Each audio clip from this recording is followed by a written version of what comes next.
എല്ലാവർക്കും നമസ്കാരം. ഞാൻ അശ്വിൻ. നമുക്കറിയാം, മറ്റ് ഗതാഗത മാർഗ്ഗങ്ങളെ വെച്ച് താരതമ്യം ചെയ്യുമ്പോൾ വിമാനയാത്ര എന്നുള്ളത് ലോകത്തിലെ ഏറ്റവും സുരക്ഷിതമായിട്ടുള്ള ഒരു ഗതാഗത മാർഗ്ഗമായിട്ടാണ് കണക്കാക്കപ്പെടുന്നത്. കാരണം ഏറ്റവും പുതിയ സാങ്കേതിക വിദ്യകളും കർശനമായിട്ടുള്ള സുരക്ഷാ മാനദണ്ഡങ്ങളും വ്യോമയാന മേഖലയിലുണ്ട്. പക്ഷേ ചിലപ്പോഴൊക്കെ ചില അപ്രതീക്ഷിതമായിട്ടുള്ള കാര്യങ്ങൾ സംഭവിക്കുമ്പോൾ, ഇന്നലെ എയർ ഇന്ത്യക്ക് സംഭവിച്ചിട്ടുള്ള ആ ദൗർഭാഗ്യകരമായിട്ടുള്ള കാര്യങ്ങൾ പോലെയുള്ള കാര്യങ്ങളൊക്കെ സംഭവിക്കുമ്പോൾ നമ്മളുടെ മനസ്സിൽ ഒരുപാട് ചോദ്യങ്ങൾ വരാറുണ്ട്.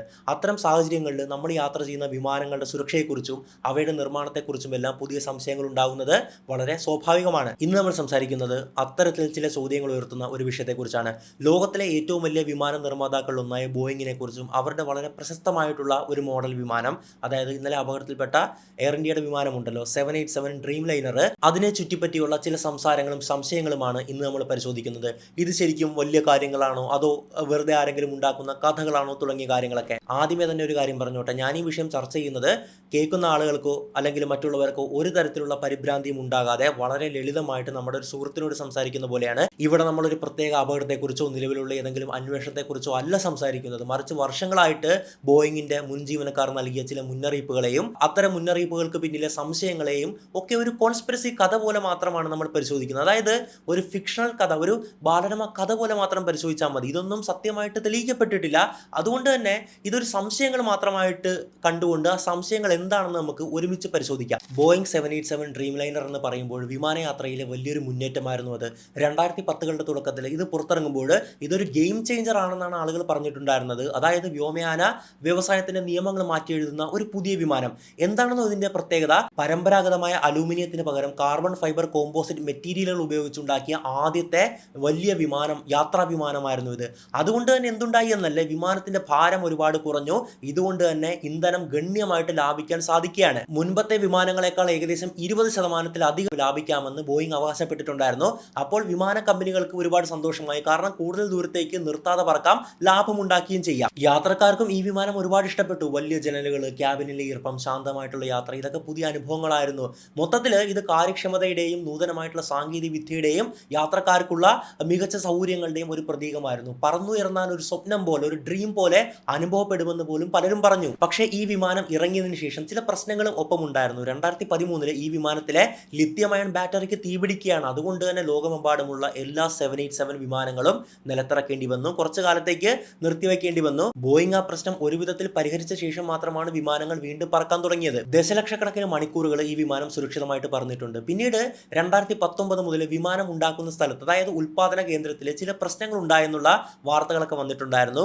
ഗുണനിലവാര നിയന്ത്രണത്തിൽ, അതായത് ക്വാളിറ്റി കൺട്രോൾ എന്ന് നമ്മൾ പറയുമല്ലോ, അതിൽ ചില പ്രശ്നങ്ങൾ ഉണ്ടായതുകൊണ്ട് വിമാനങ്ങൾ കൊടുക്കുന്നത് കുറയ്ക്കേണ്ടി വന്നു എന്നൊക്കെയായിരുന്നു ആ വാർത്തകൾ. അതുവരെ, അല്ലെങ്കിൽ മിനിഞ്ഞാന്ന് വരെ 787 വിമാനം കാരണം അത് അപകടത്തിൽപ്പെട്ട് യാത്രക്കാർ മരിച്ച ഒരു സംഭവം ഉണ്ടായിട്ടുണ്ടായിരുന്നില്ല. അതുകൊണ്ട് തന്നെ ഇത് വളരെ സുരക്ഷിതമായിട്ടുള്ള വിമാനമാണെന്നാണ് പലരും വിശ്വസിച്ചിരുന്നത്. പക്ഷേ ചില മുൻ ജീവനക്കാർ വർഷങ്ങളായിട്ട് ഇതിന്റെ നിർമ്മാണത്തിലെ ചില പ്രശ്നങ്ങളെക്കുറിച്ച് മുന്നറിയിപ്പുകൾ നൽകിയിരുന്നു.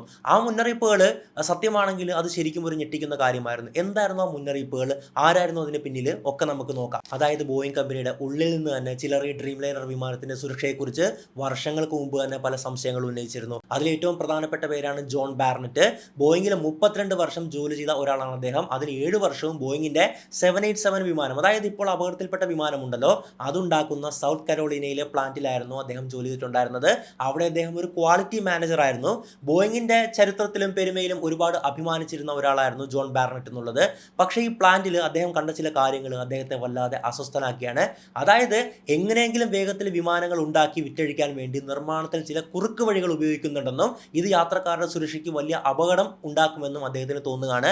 അതുകൊണ്ട് തന്നെ ഇത് തുറന്നു പറയാനായിട്ട് അദ്ദേഹം തീരുമാനിക്കുകയാണ്. ഇത് വലിയൊരു കമ്പനിക്കെതിരെയുള്ള പോരാട്ടമായിരുന്നു എന്ന് നമുക്ക് പറയാം. ബാർണറ്റിന്റെ ആരോപണങ്ങൾ ശരിക്കും ഞെട്ടിക്കുന്നതായിരുന്നു. അടിയന്തര സാഹചര്യങ്ങൾ ഉപയോഗിക്കുന്ന ഓക്സിജൻ മാസ്കുകളിൽ ചിലതിന് തകരാറുണ്ടെന്ന് അദ്ദേഹം കണ്ടെത്തുകയാണ്. ചില പുതിയ 787 വിമാനങ്ങളിൽ പോലും 4-ൽ 1 ഓക്സിജൻ മാസ്ക് ശരിയായിട്ട് പ്രവർത്തിക്കുന്നില്ലെന്നും ആവശ്യത്തിന് ഓക്സിജൻ നൽകുന്നില്ലെന്നും അദ്ദേഹം പറയുകയാണ്. ഇത് വളരെ ഗൗരവമുള്ളൊരു പ്രശ്നമാണ്. കാരണം ഒരു അടിയന്തര സാഹചര്യത്തിൽ ജീവൻ തന്നെ നഷ്ടപ്പെടാൻ സാധ്യതയുള്ള ഒരു വിഷയമാണിത്. ബാർണറ്റ് ഈ പ്രശ്നം കമ്പനിക്കുള്ളിൽ റിപ്പോർട്ട് ചെയ്തു. പിന്നീട് ബോയിങ്ങിന്റെ അന്വേഷണത്തിൽ ഈ ഓക്സിജൻ സിസ്റ്റത്തിൽ പ്രശ്നങ്ങൾ ഉണ്ടെന്ന് കണ്ടെത്തി അത് പരിഹരിക്കാൻ അവർ ശ്രമിച്ചു. കൂടാതെ വിമാനത്തിലെ ഇലക്ട്രോണിക് ഭാഗങ്ങളിൽ മെറ്റൽ ഷേവിംഗ് അഥവാ ലോഹച്ചീന്തുകൾ അടിഞ്ഞു കൂടുന്നതായിട്ടും അദ്ദേഹം കണ്ടെത്തുകയാണ്. ഇത് വൃത്തിയാക്കേണ്ടതാണ്. പക്ഷേ ഈ വിമാനങ്ങളിൽ ഇത് വൃത്തിയാക്കിയിട്ടുണ്ടായിരുന്നില്ല. ഈ ലോഹച്ചീന്തുകൾ ഇലക്ട്രിക്കൽ വയറിങ്ങിന് അടുത്താണെങ്കിൽ അത് ഷോർട്ട് സർക്യൂട്ടിനോ തീപിടുത്തത്തിനോ കാരണമാകുമെന്നും അദ്ദേഹം മുന്നറിയിപ്പ് നൽകിയാണ്. ഇത്തരം അശ്രദ്ധകൾ ഒരു വിമാനം തകരാൻ വരെ കാരണമായേക്കാം എന്നാണ് അദ്ദേഹം പറഞ്ഞത്. ഇതുകൂടാതെ ചിലപ്പോൾ വിമാനത്തിന്റെ ഘടനയ്ക്കുള്ളിൽ വിമാനത്തിന്റെ അകത്ത് ടൂളുകളും മറ്റ് ഭാഗങ്ങളുമൊക്കെ അശ്രദ്ധമായിട്ട് ഉപേക്ഷിക്കുന്നതിനെ കുറിച്ചും അദ്ദേഹം പരാതിപ്പെടുകയാണ്. ഒരു ഞെട്ടിപ്പിക്കുന്ന സംഭവം കേട്ടുള്ള ഒരു കോണിപ്പടി, ഒരു ഏണി ഉണ്ടല്ലോ, അബദ്ധവശാൽ ഒരു 787 വിമാനത്തിന്റെ വാലിന്റെ ഉള്ളിൽ ഉപേക്ഷിക്കപ്പെട്ടു. ആ കോണിപ്പടി ഉള്ളിൽ വെച്ച് തന്നെ വിമാനം ഒരു ടെസ്റ്റ് ഫ്ലൈറ്റിന് പോവുകയാണ്. ഭാഗ്യവശാൽ ആ കോണിപ്പടി ഒരു അപകടം സംഭവിക്കുന്നതിന് മുമ്പ് തന്നെ കണ്ടെത്തുകയാണ്. ജോൺ ബാർണറ്റിനെ സംബന്ധിച്ചിടത്തോളം ഇത് സുരക്ഷയ്ക്ക് പ്രാധാന്യം നൽകാത്ത ഒരു സംസ്കാരത്തിന്റെ തെളിവായിരുന്നു. പക്ഷെ ബാർണറ്റ് പറഞ്ഞതിൽ ഏറ്റവും ഞെട്ടിപ്പിക്കുന്ന കാര്യം ഇതൊന്നുമായിരുന്നില്ല. മറിച്ച് വേഗത്തിൽ ഉൽപ്പാദനം പൂർത്തിയാക്കാൻ വേണ്ടിയിട്ട് നിലവാരമില്ലാത്ത ഭാഗങ്ങൾ പോലും 787 വിമാനത്തിൽ ഘടിപ്പിക്കാൻ മാനേജർ അനുവദിച്ചിരുന്നു എന്നാണ് അദ്ദേഹം ആരോപിച്ചത്. ഇത് ശരിയാണെങ്കിൽ അത് ധാർമ്മികമായിട്ടുള്ള വലിയൊരു തെറ്റാണ്. ബോയിങ് കമ്പനി ഇതെല്ലാം നിഷേധിക്കുകയാണ്, ഞങ്ങൾ ഒരിക്കലും അങ്ങനെ സമ്മതിക്കാറില്ല എന്നൊക്കെ പറഞ്ഞിട്ട് മുമ്പോട്ട് വരികയാണ്. പക്ഷെ ബാർണറ്റ് താൻ കണ്ട കാര്യങ്ങൾ ശരിയാണെന്ന് ഉറപ്പിച്ച് പറയുകയാണ്. ജോൺ ബാർണറ്റ് തന്റെ ഈ ആശങ്കകൾ കമ്പനികൾക്കുള്ളിലും അതുപോലെ FAAയിലും റിപ്പോർട്ട് ചെയ്യുകയാണ്. FAA എന്ന് പറഞ്ഞാൽ ഫെഡറൽ ഏവിയേഷൻ അഡ്മിനിസ്ട്രേഷൻ ആണ്. FAA അദ്ദേഹത്തിന് ചില പരാതികൾ ശരിയാണെന്ന് കണ്ടെത്തി മുന്നറിയിപ്പുകൾ നൽകുകയാണ്. അതായത് ബോയിങ്ങിന് മുന്നറിയിപ്പുകൾ നൽകുകയാണ്. ശേഷം തനിക്ക് ചില പ്രതികാര നടപടികൾ നേരിടേണ്ടി വന്നുവെന്നും അദ്ദേഹം പറയുകയാണ്. ബോയിങ് കമ്പനിയുടെ ഭാഗത്ത് നിന്ന് 2017 അദ്ദേഹം വിരമിക്കുകയാണ്. പക്ഷേ തന്റെ കഥകൾ പരസ്യമായിട്ട് പങ്കുവയ്ക്കുന്ന അദ്ദേഹം തുടരുകയാണ്. കാരണം ഒരു അപകടം തടയാൻ താൻ ആഗ്രഹിക്കുന്നു എന്നാണ് അദ്ദേഹം ആത്മാർത്ഥമായിട്ട് പറഞ്ഞിട്ടുണ്ടായിരുന്നത്. പക്ഷേ ജോൺ ബാർണറ്റിന്റെ ഈ സുരക്ഷാ പോരാട്ടം ഒരു ദുരന്തകരമായിട്ടുള്ള രീതിയിലായിരുന്നു അവസാനിച്ചിട്ടുണ്ടായിരുന്നത്. ബോയിങ്ങിനെതിരെ അദ്ദേഹം കേസ് ഫയൽ ചെയ്യുകയാണ്. കേസിന്റെ ഭാഗമായിട്ട് കോടതിയിൽ മൊഴി നൽകുന്ന സമയമാണ്. കൃത്യമായി പറഞ്ഞാൽ 2024 മാർച്ചിൽ അദ്ദേഹത്തെ മരിച്ച നിലയിൽ കണ്ടെത്തുകയാണ്. തലയ്ക്ക് വെടിയേറ്റ നിലയിലായിരുന്നു മൃതദേഹം ഉണ്ടായിരുന്നത്. പോലീസ് ഔദ്യോഗികമായി കണ്ടെത്തിയത് ആത്മഹത്യയായിരുന്നു എന്നുള്ളതാണ്. ഒരു കൈത്തോക്കൊക്കെ സമീപത്ത് നിന്ന് കണ്ടെടുത്തിട്ടുണ്ടായിരുന്നു. എന്നാൽ ഈ മരണത്തിന്റെ സമയവും സാഹചര്യങ്ങളും പലർക്ക് വലിയ സംശയം ഉണ്ടാക്കുകയാണ്. ബോയിങ്ങിനെതിരെ കോടതിയിൽ പോരാടുന്ന 62 വയസ്സുള്ള ആരോഗ്യവാനായിട്ടുള്ള മറ്റ് യാതൊരുവിധ പ്രശ്നങ്ങളും ഇല്ലാത്ത ഒരാൾ മൊഴി നൽകുന്നതിനിടയിൽ പെട്ടെന്ന് മരിക്കുകയാണ്. ഇത് ബോയിങ്ങിന് വളരെ സൗകര്യപ്രദമായി തോന്നിയെന്ന് ചിലർ പറയുകയാണ് സോഷ്യൽ മീഡിയയിലൊക്കെ. സോഷ്യൽ മീഡിയയിലും അല്ലാതെയുമായിട്ട് ഒരുപാട് കോൺസ്പിറസി തിയറികൾ ഒക്കെ പ്രചരിക്കുകയാണ്. ഒരുപക്ഷെ ബോയിങ് ബാർണറ്റിനെ നിശബ്ദനാക്കിയതാവാം, കൊലപ്പെടുത്തിയതാകാം എന്നൊക്കെയായിരുന്നു അതിൽ പറഞ്ഞിട്ടുണ്ടായിരുന്നത്. താൻ വേട്ടയാടപ്പെടുന്നുണ്ടെന്നും ബോയിങ് തന്നെ അപകീർത്തിപ്പെടുത്താൻ ആഗ്രഹിക്കുന്നുണ്ടെന്നും അദ്ദേഹം സുഹൃത്തുക്കളോട് പറഞ്ഞിരുന്നു. അദ്ദേഹത്തിന്റെ കുടുംബം ആത്മഹത്യ എന്ന വാദം പൂർണ്ണമായിട്ടും അംഗീകരിച്ചിട്ടുമില്ല. വാസ്തവത്തിൽ ബാർണറ്റിന്റെ കുടുംബം ബോയിങ്ങിനെതിരെ wrongful death lawsuit file ചെയ്യുകയാണ്. ബോയിങ് അദ്ദേഹത്തെ പീഡിപ്പിക്കുകയും ഭീഷണിപ്പെടുത്തുകയും ചെയ്താണ് അദ്ദേഹത്തിന്റെ ആത്മഹത്യക്ക് കാരണമെന്നാണ് അവർ ആരോപിക്കുന്നത്. ബോയിങ് നേരിട്ട് വെടിവെച്ചൊന്നുമല്ല കൊന്നത്. പക്ഷേ ജോണിന്റെ മരണത്തിന്റെ വ്യക്തമായിട്ടുള്ള കാരണം ബോയിങ്ങിന്റെ നടപടികളായിരുന്നു എന്നാണ് അത് പറയുന്നത്. ചുരുക്കത്തിൽ ഇതൊരു ദുരന്തകരമായിട്ടുള്ള ഒരു കഥയാണ്. ഒരു അപകടം തടയാൻ ശ്രമിച്ച മനുഷ്യൻ മറ്റൊരു തരത്തിലുള്ള അപകടത്തിന് ഇരയാകുകയാണ്. തന്റെ മുന്നറിയിപ്പുകളുടെ ഫലം കാണാൻ അദ്ദേഹം ജീവിച്ചിരിക്കുന്നുമില്ല. ജോൺ ബാർണറ്റ് മാത്രമല്ല ഡ്രീം ലൈനറിനെ പറ്റിയിട്ട് ആശങ്കകൾ പങ്കുവച്ച ഏക ജീവനക്കാരൻ, മറിച്ച് സാം സലേപൂർ എന്ന് പറയുന്ന ഒരു എഞ്ചിനീയറും പരസ്യമായിട്ട് രംഗത്തെത്തുകയാണ്. അദ്ദേഹം ഒരു ദശാബ്ദത്തിലേറെയായിട്ട് 787 പ്രോഗ്രാമിൽ പ്രവർത്തിച്ചിരുന്ന വ്യക്തിയാണ്. 787 വിമാനത്തിന്റെ ഫ്യൂസലേജ്, അതായത് വിമാനത്തിന്റെ പ്രധാനപ്പെട്ട ബോഡിയാണ്. നമ്മളൊക്കെ ഇരിക്കുന്ന ക്യാബിൻ ഉണ്ടല്ലോ, കോക്പിറ്റ്, മറ്റ് ലഗേജ് ഒക്കെ കയറ്റുന്ന ഹോളോ സ്പേസ് ഉണ്ടല്ലോ, അതാണ് ഫ്യൂസലേജ് എന്ന് പറയുന്നത്. അതിന്റെ ഘടനാപരമായിട്ടുള്ള ബലത്തെക്കുറിച്ചായിരുന്നു സാം സലേപൂറിന്റെ പ്രധാനപ്പെട്ട ആശങ്ക. വിമാനം ഉണ്ടാക്കുമ്പോൾ ഫ്യൂസലേജിന്റെ ഭാഗങ്ങൾ കൂട്ടിച്ചേർക്കുമ്പോൾ ചെറിയ വിടവുകൾ ഉണ്ടാകാറുണ്ടെന്നും മാനേജർമാർ ഇത് ശരിയായിട്ട് പരിഹരിക്കുന്നതിന് പകരം ധൃതിയിൽ അമിത ശക്തി ഉപയോഗിച്ച് കഷ്ണങ്ങൾ ഒരുമിച്ച് ചേർക്കുകയാണെന്നും അദ്ദേഹം ആരോപിക്കുകയാണ്. ഈ കുറുക്ക് വഴികൾ ഘടനയെ ദുർബലമാക്കാൻ സാധ്യതയുണ്ടെന്ന് അദ്ദേഹം മുന്നറിയിപ്പ് നൽകി. എല്ലാ 787 ഡ്രീം ലൈനറുകളും ലോകമെമ്പാടും നിലത്തിറക്കാനും അദ്ദേഹം ആവശ്യപ്പെടുകയാണ്. ബോയിങ് ഈ ആരോപണങ്ങളെ നിഷേധിക്കുകയാണ്. തങ്ങളുടെ പരിശോധനകൾ വിമാനം സുരക്ഷിതമാണെന്ന് തെളിയിക്കുന്നതായിട്ട് അവർ പറയുകയാണ്. എന്നിരുന്നാലും FAA സാം സലേപൂറിന്റെ ആരോപണത്തെക്കുറിച്ചും അന്വേഷണം ആരംഭിക്കുകയാണ്. മുൻപും സമാനമായിട്ടുള്ള പ്രശ്നങ്ങളൊക്കെ കണ്ടെത്തിയിട്ടുണ്ട്. ഈ വിവരങ്ങളെല്ലാം ഡ്രീം ലൈനർ നിർമ്മാണത്തിൽ ചില പ്രശ്നങ്ങൾ ഉണ്ടായിരുന്നു എന്നാണ് സൂചിപ്പിക്കുന്നത്. ഇന്ന് പറക്കുന്ന പല 787 വിമാനങ്ങളും അത്തരം സമ്മർദ്ദങ്ങൾക്കിടയിലാണ് നിർമ്മിക്കപ്പെട്ടിട്ടുള്ളത്. ഇവയെല്ലാം സുരക്ഷിതമല്ല എന്നല്ല ഇതിന്റെ അർത്ഥം. പക്ഷേ ഈ വാദങ്ങൾ വലിയൊരു കോൺസ്പിറസി തിയറിയുടെ ഭാഗമായിട്ട് കാണുന്നവരുണ്ട്. നിർമ്മാണത്തിലെ ഒരു ചെറിയ പിഴവ് പോലും പിന്നീട് വലിയ ദുരന്തങ്ങൾക്ക് കാരണമാകുമോ എന്നാണ് അവർ സംശയിക്കുന്നത്. ഈ വാദങ്ങളെല്ലാം കേൾക്കുമ്പോൾ ഇത് വെറും കോൺസ്പിറസി തിയറി മാത്രമാണോ, അതായത് ഒരു ഗൂഢാലോചന സിദ്ധാന്തം മാത്രമാണോ എന്ന് നമുക്ക് സംശയമുണ്ടാകും അല്ലേ? ഈ മുൻ ജീവനക്കാർ പറഞ്ഞ കാര്യങ്ങൾ വെറുതെ ഒരാൾ ഉണ്ടാക്കിയ കഥകളായിരുന്നില്ല, മറിച്ച് അവർക്ക് അവരുടെ വാദങ്ങളെ പിന്തുണയ്ക്കാനുള്ള ചില തെളിവുകളും ഉണ്ടായിരുന്നു. FAA പോലുള്ള ഏജൻസികൾ പോലും അവരുടെ ചില പരാതികൾ പരിശോധിച്ചിട്ടുണ്ട്.